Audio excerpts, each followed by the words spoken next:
Welcome to Mommispace, the podcast for moms of all stages. My name is Aubrey Coots, and this podcast was created to give moms a voice to share their experiences and to share that there's not just one way to be a mom. This is a place where you can learn to love the woman inside the mother.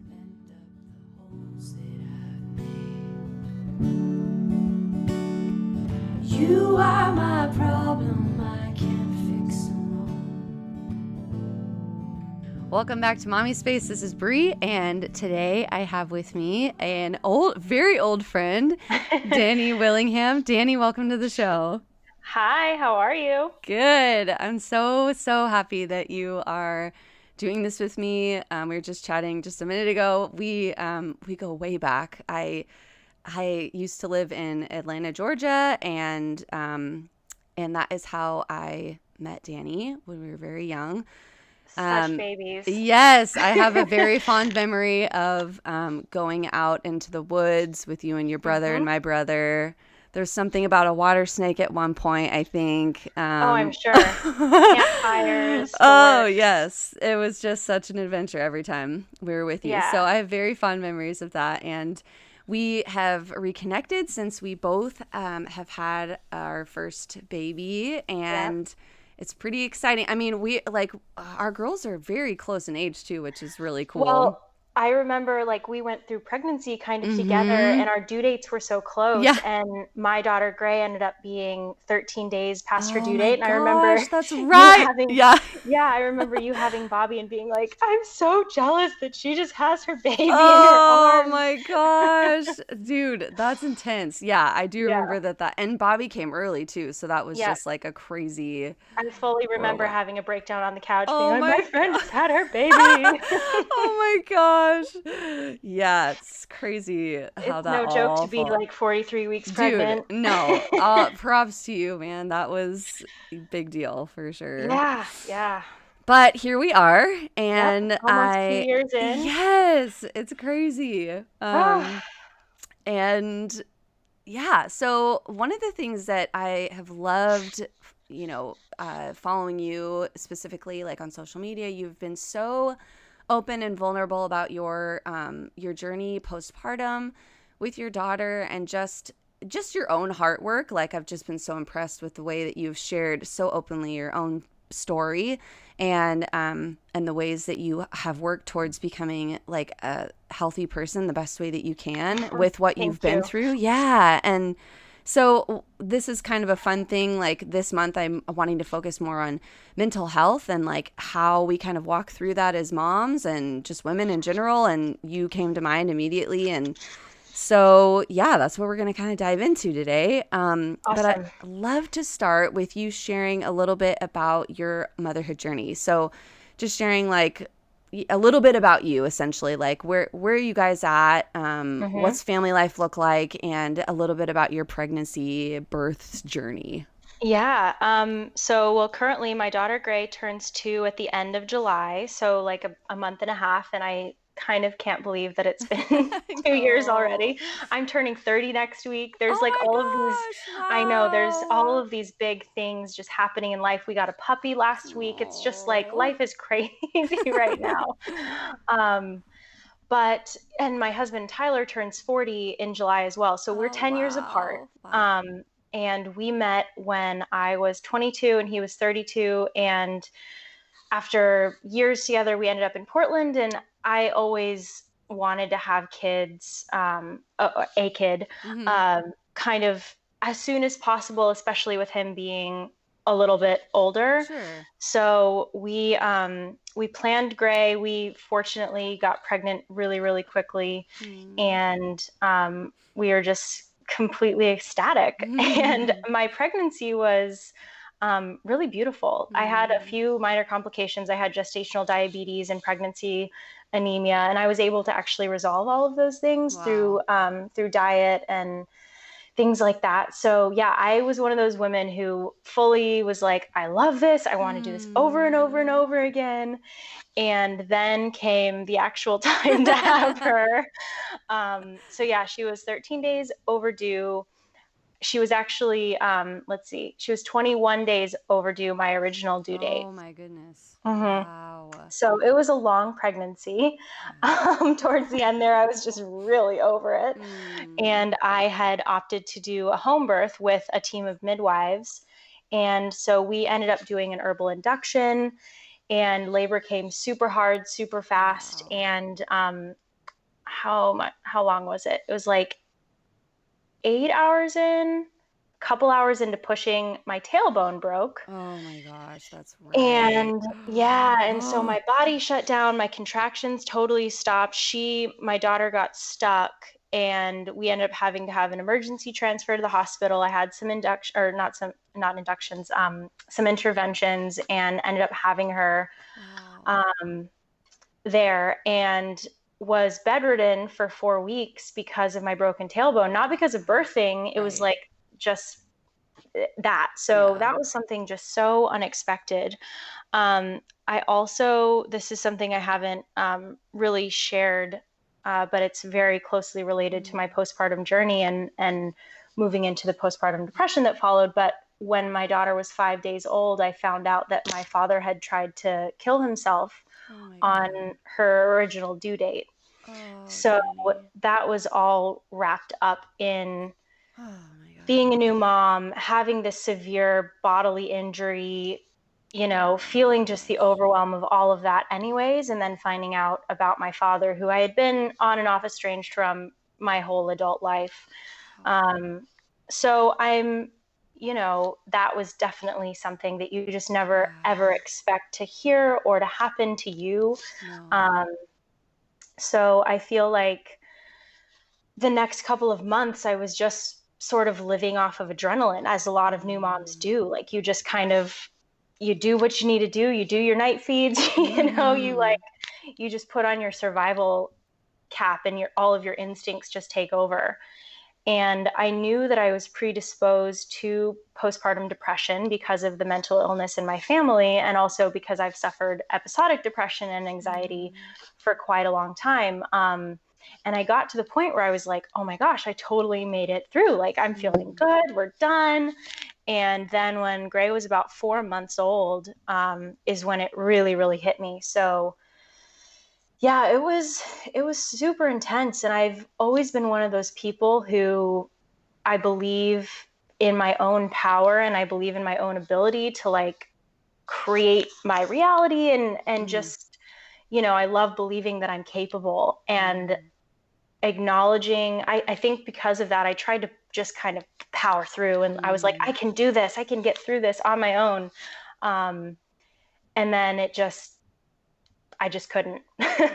So, it got pretty dark. I'm very thankful that my partner, Tyler, was as supportive as he was. And even in his ability to be there for me, he was still, he couldn't quite understand. Of course, you can't understand as a dad, or even as someone just outside of your own person.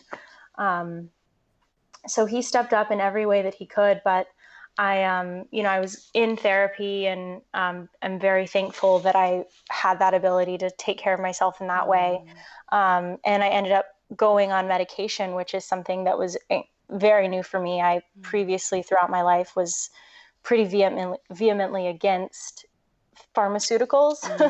So taking the step to be accepting that I needed that to help me be my best mom to my daughter, to be there at all for my daughter, was, a big step for me. So I was able to get off the medication pretty quickly, and we sustained breastfeeding through all of it. And I feel like after a few months, like, things balanced out, and we kind of resumed what I feel like for the first time was a little bit of normal mother-daughter relationship. And I remember thinking like, oh, like, this is what's been missing, because I wasn't there for her in the ways that she probably needed as a newborn, because I wasn't there for myself, in those ways. So here we are. I still have my days like today, which has been very, very challenging. but I've learned a lot about how to take care of myself and how to ask for what I need, which has always been a huge challenge for me. And I think, especially in motherhood, learning to set boundaries and, I always like to say, like, heal myself so that I can create healing for my daughter. Wow. Because if not me, then who, Yeah, totally. So, wow. yeah. That's amazing. Thank you for sharing that so openly. Mm. And you kind of touched on this before, but if you're open to it, like, if you wouldn't mind just sharing a little bit of your mental health background, like, what were some of the things, like, you had mentioned too, feeling like you might struggle with some postpartum stuff just because of your history. Like, so what did that look like going into pregnancy? Did you like prepare for that in any way, or was it just kind of like, we'll see how it goes? Like, what did that look like? Yeah, I think during pregnancy, so I've been in and out of therapy for the last 7 or 8 years. So most of my like on my own adult life Yeah. that I was I was self-aware enough to do something Yeah, like sure. that for myself. And while I was pregnant, I was so blissful, kind of, that I was just I think I was just like not in denial. I was very much aware that it was possible. So I was reading Yeah. the right books, and I think we did 4 or 5 prenatal counseling sessions with a therapist, Wow. my husband and I, just to be like, what would this look like for us if we do get in? And I remember talking to my midwives about it, and they were like, yeah, there's no way of knowing. Yeah, So let's just see totally. what happens. But yeah, I remember, I mean, my first time realizing that I had depression was probably 5 years ago. And since then, it's just, it's been something that I've been aware of, that I've Yeah. always been able to deal with alternate methods like meditation and, Yeah. Physical movement and things like that have just kind of helped me push through. So I think I just assumed that it would be like that all over again, except I didn't factor in the part about having like a living human to take care that of. you have to like keep alive. Yeah. And the sleep deprivation, Oh my which is gosh. something, Yeah, that alone. oh man, it'll take anybody off their Yeah. feet, Yeah. Yeah. And I was also, I was pretty stubborn about the things that I expected to be able to accomplish as a mom. Like, I wanted to breastfeed, and here we are, she's almost 2 and we're still breastfeeding. And that Wow.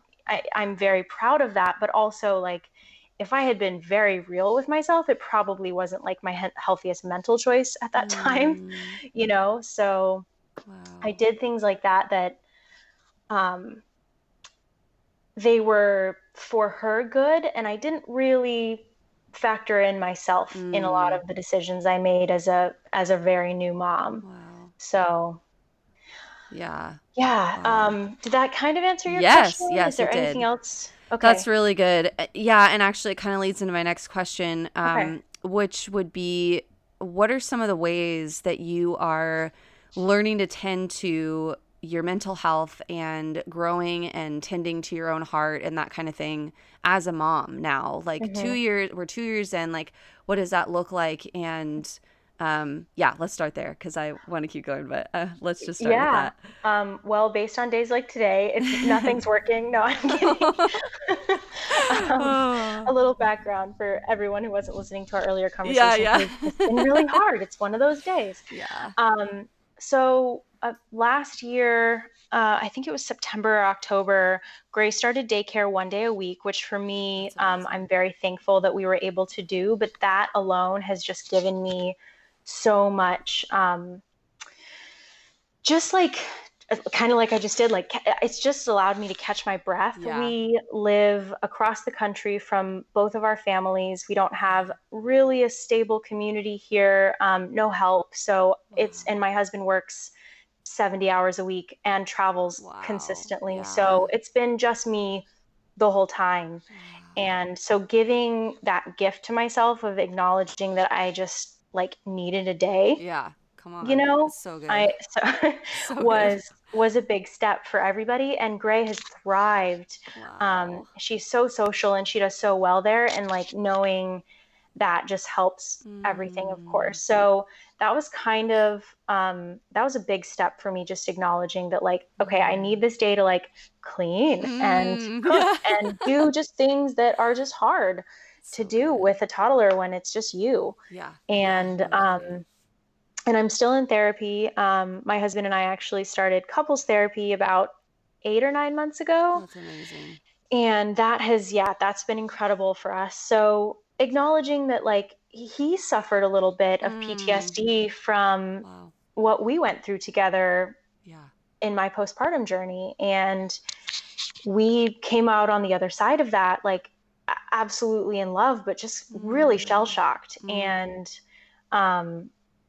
thankfully, we know each other well enough and love each other well enough to know that that's what we needed. And he was willing to go there with me, which I know a lot of my friends are struggling for their partners to kind of meet them where they're at as far as that's concerned. So I feel very blessed that we've been able to kind of tackle this together. Yeah, that's amazing. Wow. Yeah. So, and I think, I've just learned to, I think part of why I share what I share on social media, like, I find such value in just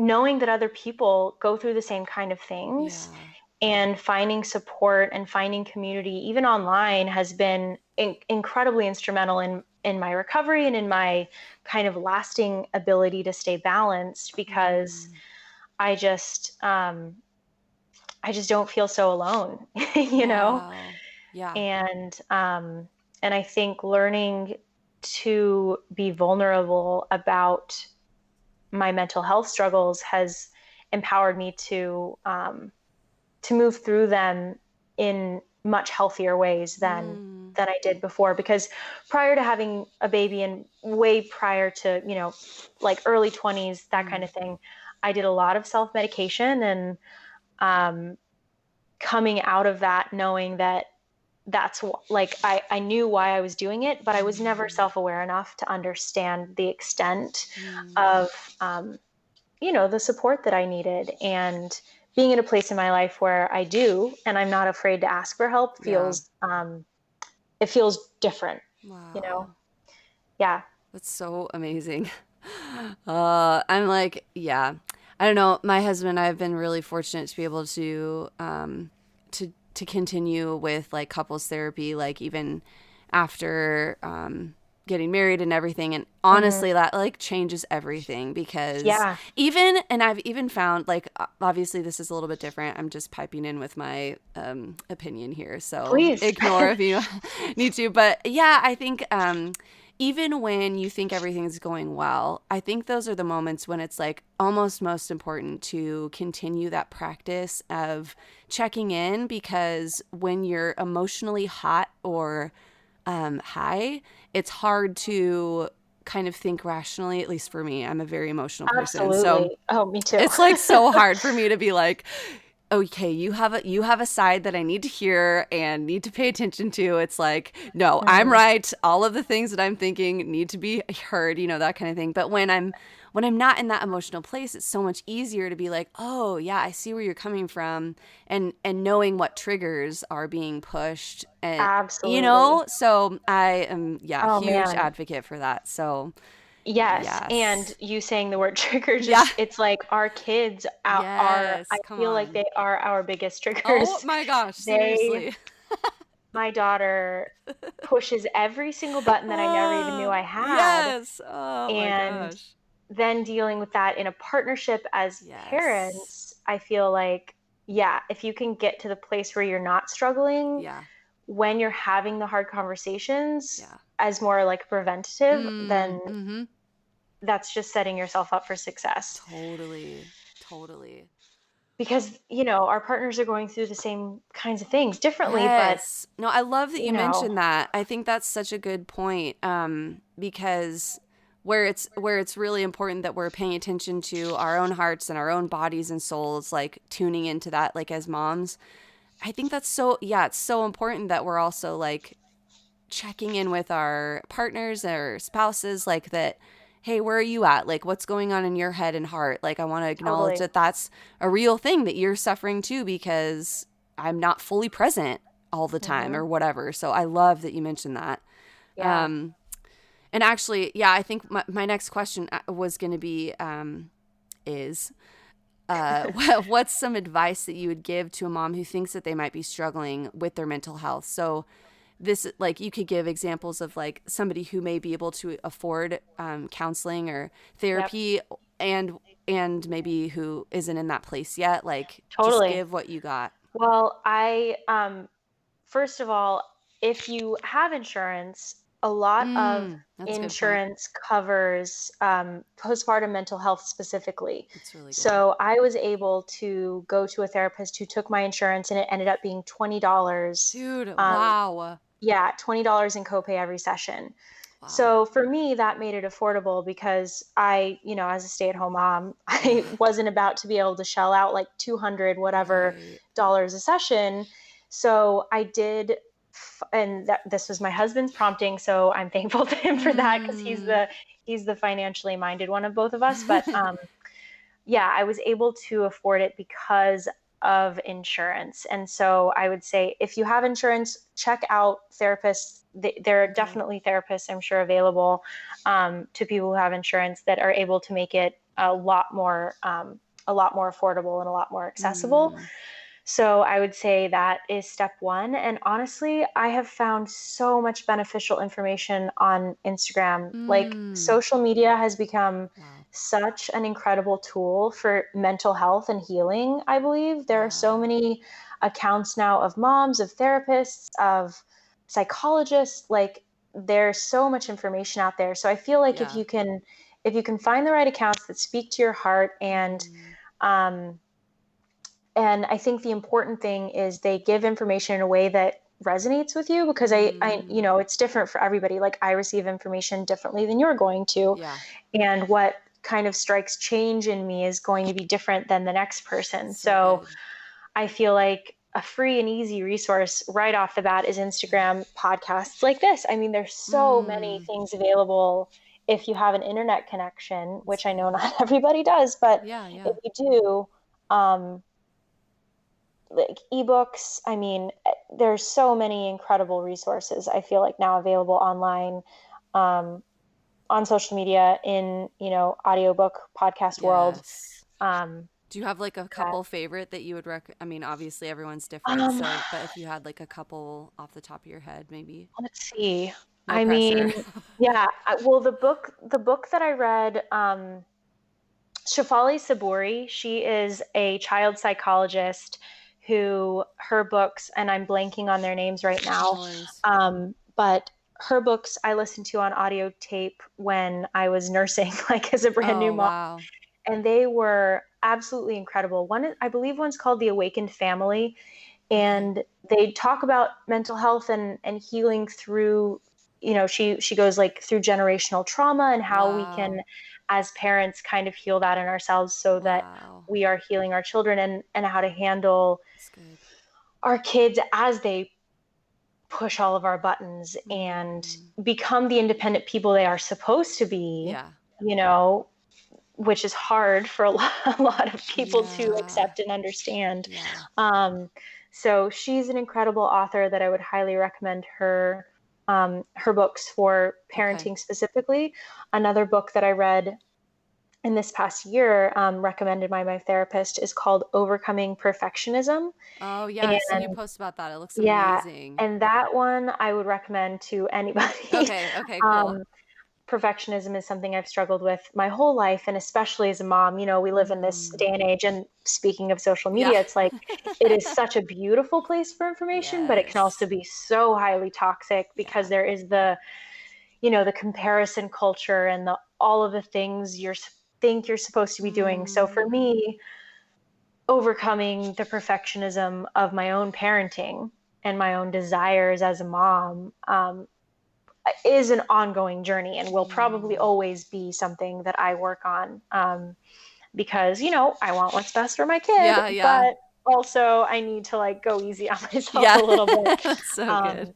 And I can look up the author of that one, and that's awesome.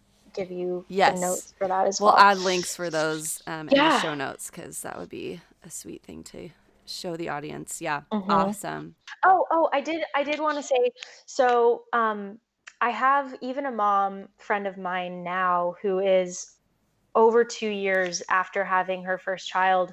She's still struggling with postpartum. And I think going back to like, what can moms do? I think being Yeah.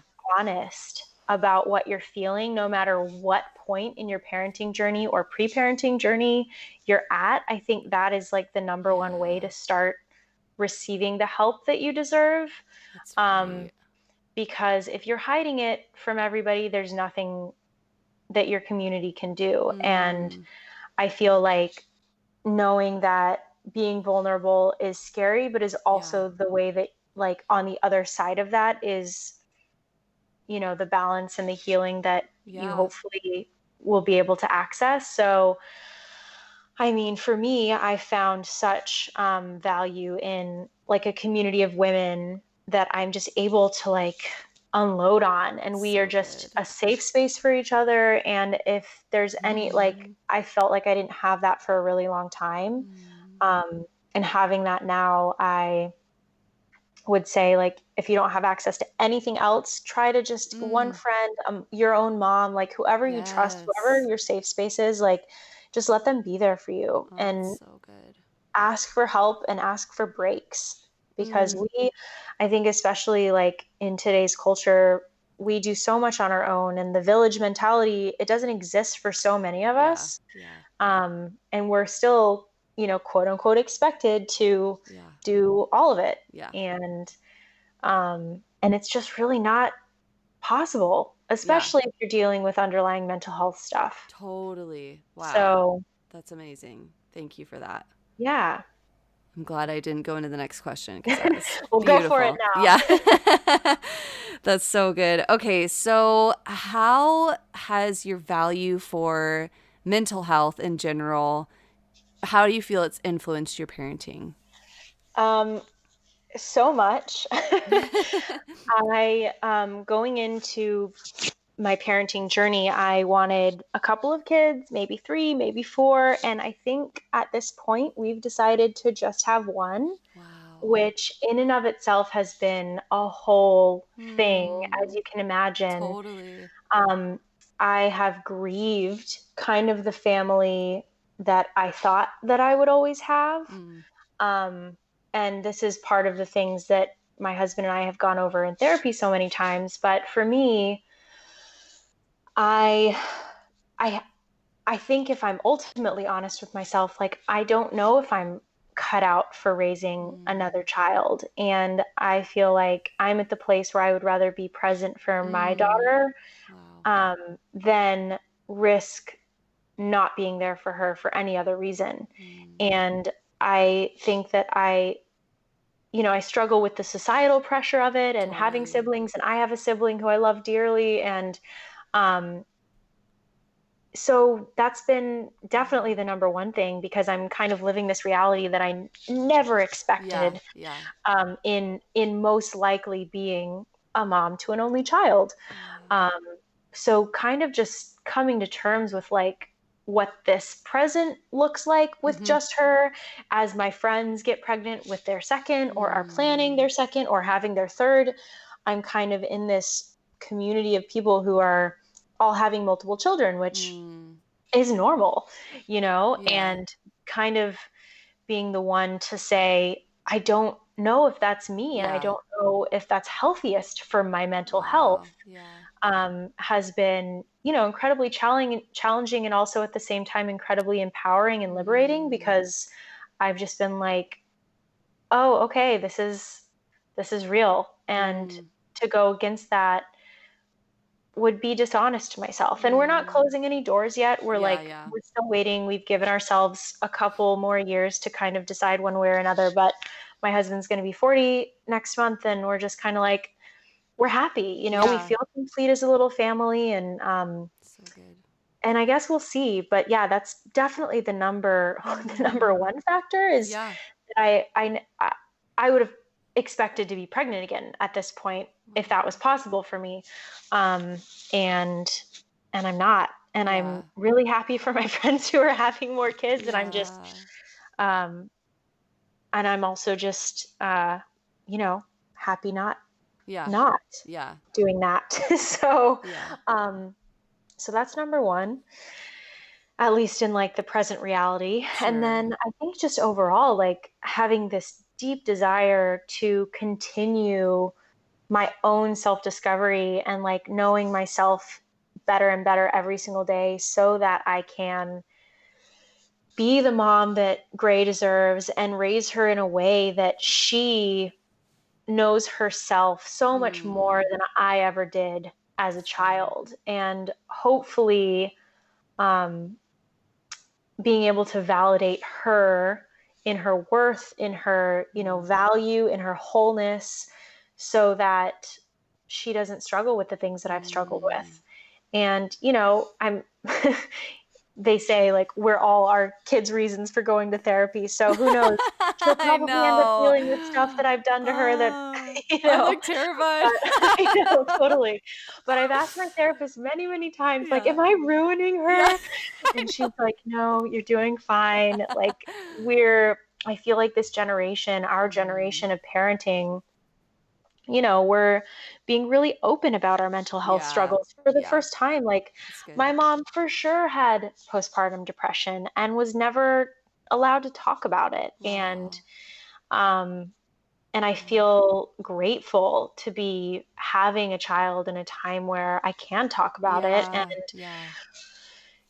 where it's not just this horrible thing that you suffer alone. At least you hope that you're not suffering alone. And hopefully creating a space in a community, not even individually, but as a wider community of moms of empowerment and support for all of us, and especially the ones who, need a little extra. It's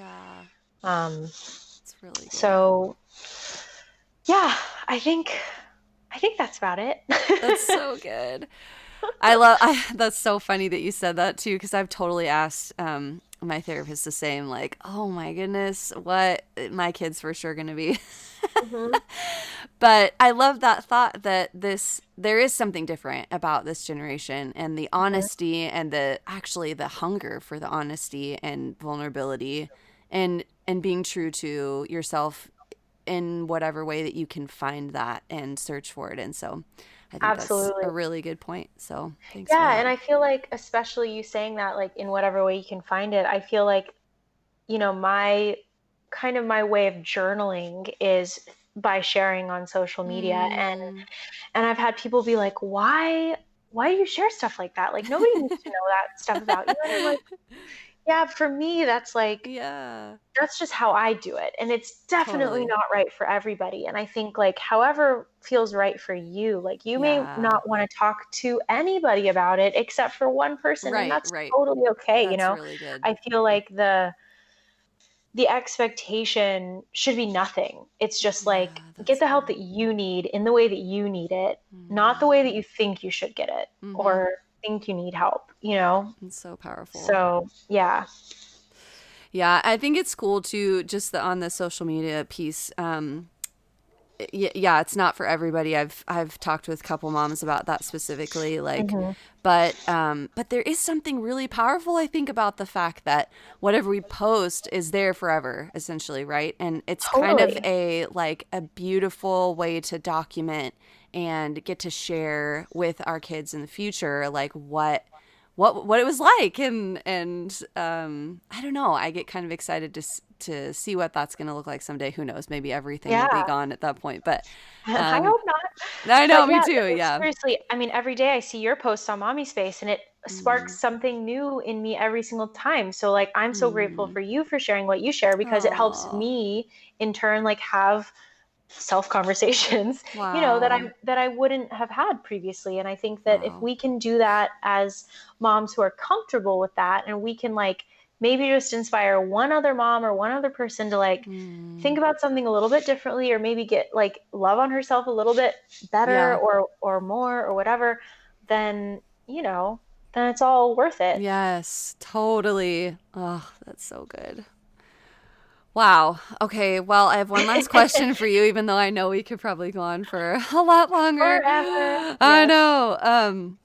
I love ending with asking about legacy because it's just something I think is so powerful and that we're kind of creating whether we know it or not. But the more that we're aware of it, the more we can play into it. I mean, honestly, it's the whole conversation we've had essentially. But Yeah. what is the legacy that you want to leave for Gray? Like, what is it that you want her to remember you by and that's kind of the resonating thing? It's weird because I'm talking about this a lot in my relationship because family values are something that I don't think that we've established, Mm-hmm. and I know that that's such an important thing to do as partners and as parents for your children, Mm, raising your child with, like-minded beliefs and sure. with a set of expectations around, Mm, life and yeah. the Yeah. world around you. So I think for me, my core values are what I hope to leave with Mm, Gray. And at this point in time, that's healing myself so that I can break the generational cycles that I've taken on, as a woman, and give better to my daughter than I received. And also, so much of what I love learning about and what I'm passionate about is this planet and, mm, people and humanity. yeah. And if I can share with her the compassion that I'm learning for, all of us, Mm, and yeah. the understanding that everything is connected in the way that, like, my healing could help her, but it could also help somebody else who goes on to change the world. You never know what Mm, one person's come actions are on. doing and the ripple effect of that. Yes. So I think that the legacy that I want to leave for her is just understanding that, like, we're all connected. We're all here Mm, experiencing life at one time. That is important. It all matters. And mm, every single person has value. it's so Um, good. yeah. Oh, tearing up over here. Oh, that's so good. Wow. Dani, thank you so much for just sharing you and your heart Yeah. and all that you have worked on and for. And I'm just so humbled that you would be willing to share this with me and this community. So, Thank you. And now I want to go and ask you all yes. of these questions. We can have another conversation for that for sure. I would love that. Totally. But Oh, yeah, thank you thank so you. much. Oh, thank you. Thank you so much for listening. Be sure to check out all of the goodness from today's episode on the show notes and share this with a friend if it impacted you in any way. You can also leave a review on iTunes so other mamas can join in the movement of loving the woman inside the mother.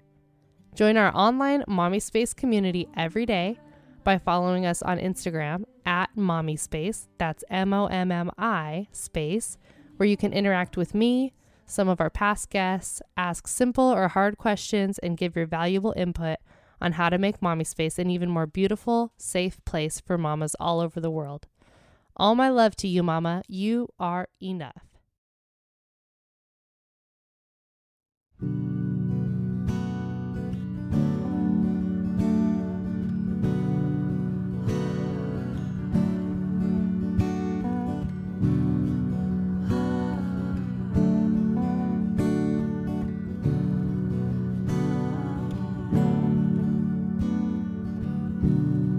The dam burst again. This time it soaked all my friends.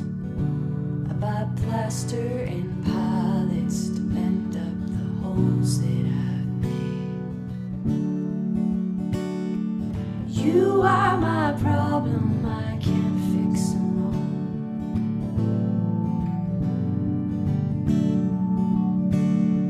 You are my problem, I can't fix them all.